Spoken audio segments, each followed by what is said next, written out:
25শে June 1975 দিল্লির রামলীলা ময়দানে দাঁড়িয়ে জয়প্রকাশ নারায়ণ বলেছিল, রাজা তুমি সিংহাসন ছাড়ো, জনতা তোমার দিকে আসছে। আর এই কথাটাতেই ভয় পেয়ে গেছিল তৎকালীন কংগ্রেসের প্রধানমন্ত্রী ইন্দিরা গান্ধী, এবং ইন্দিরা গান্ধী রাতারাতি এমার্জেন্সি ডিক্লেয়ার করে দিয়েছিল। তো তারপরে শুরু হয়েছিল পাক্কা প্রায় ১.৫ বছর বা ২ বছর, প্রায় ২ বছর, ২ বছরের কাছাকাছি ভারতের একটা মাৎসন্যায় অধ্যায় এবং ভারতের ইতিহাসের দ্বিতীয় এমার্জেন্সি। হ্যাঁ, তার আগেও ৬২-র যুদ্ধের সময় একটা এমার্জেন্সি, মানে একটা ইকোনমিক্যাল এমার্জেন্সি ডিক্লেয়ার করেছিল আমাদের লাল বাহাদুর শাস্ত্রীজি, কিন্তু সেটা ইকোনমিক্যাল এমার্জেন্সি, সম্পূর্ণ এমার্জেন্সি নয়। কিন্তু ইন্দিরা গান্ধী যেটা ডিক্লেয়ার করেছিল সেটা হচ্ছে টোটাল গণতন্ত্রটাকে এমার্জেন্সি করে দিয়েছিল, এবং এই এমার্জেন্সি তত্ত্বটা আমরা ভারতীয় সংবিধানে ইনক্লুড করেছিলাম জার্মান সংবিধান থেকে স্বাধীনতার আগে। তো স্বাধীনতার সময় যখন সংবিধান তৈরি হয়েছিল তখন। তো এক্স্যাক্টলি সেই এমার্জেন্সির প্রেক্ষাপটের ওপরই কঙ্গনা রানাওয়াতের বহু পরীক্ষিত, বহু অপেক্ষিত এবং বহু দিন ধরে যে ছবিটা চর্চায় ছিল, যার জন্য হয়তো কঙ্গনা রানাওয়াত টিকিট পেয়ে গেল এবং সে সংসদ হিসেবে জিতেও গেল। তো এক্স্যাক্টলি সেই সিনেমা এবার আসছে, এবং মণিকর্ণিকা প্রোডাকশনের ব্যানারে। মণিকর্ণিকা সিনেমা করতে গিয়ে, অর্থাৎ ঝাঁসি রানী লক্ষ্মীবাইয়ের চরিত্র, যেখানে ঝাঁসি রানী লক্ষ্মীবাইয়ের চরিত্রের স্বামীর চরিত্রে অভিনয় করেছিল আমাদের যিশুদা, সেই ছবির নামের ব্যানারেই কিন্তু এখন প্রোডাকশন হাউস চালায় কঙ্গনা রানাওয়াত। তো এক্স্যাক্টলি সেই জায়গা থেকে দাঁড়িয়ে এই ছবি গত বছর রিলিজ হওয়ার কথা ছিল ২০২৪-এ, কিন্তু সেন্সর বোর্ডের ঝামেলার জন্য এই ছবি রিলিজ হতে পারেনি।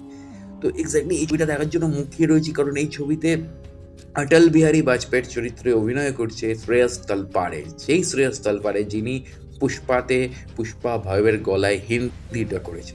তো সেই শ্রেয়স তালপাড়ে কিন্তু অটল বিহারী বাজপেয়ীর চরিত্রে এবার সরাসরি অভিনয় করছে, এবং এবারে কিন্তু স্যাম মানেকশার চরিত্রে আসছে মিলিন্দ সুমন।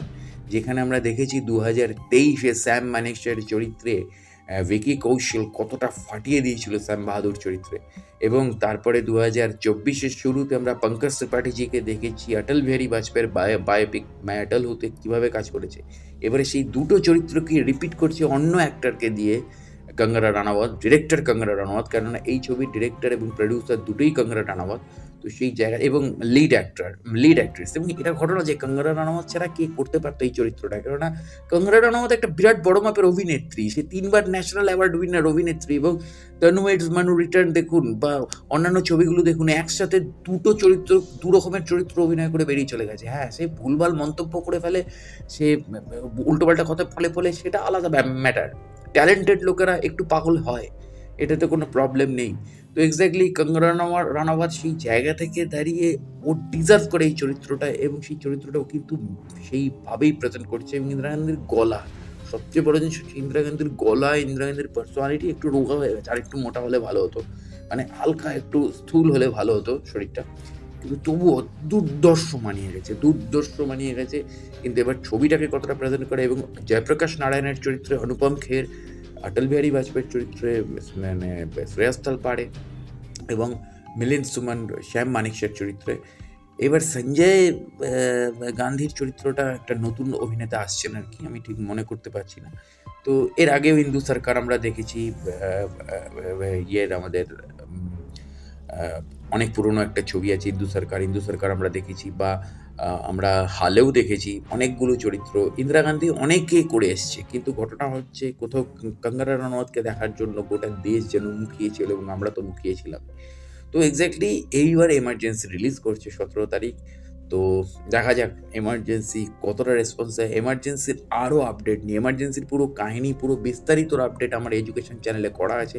এছাড়াও অন্যান্য আরও আপডেট নিয়ে আমি আসছি আমার এই চ্যানেলে। তো অবশ্যই জুড়ে থাকুন আমার চ্যানেল এবং পেজের সাথে। দেখা হচ্ছে পরের ভিডিওতে। নমস্কার।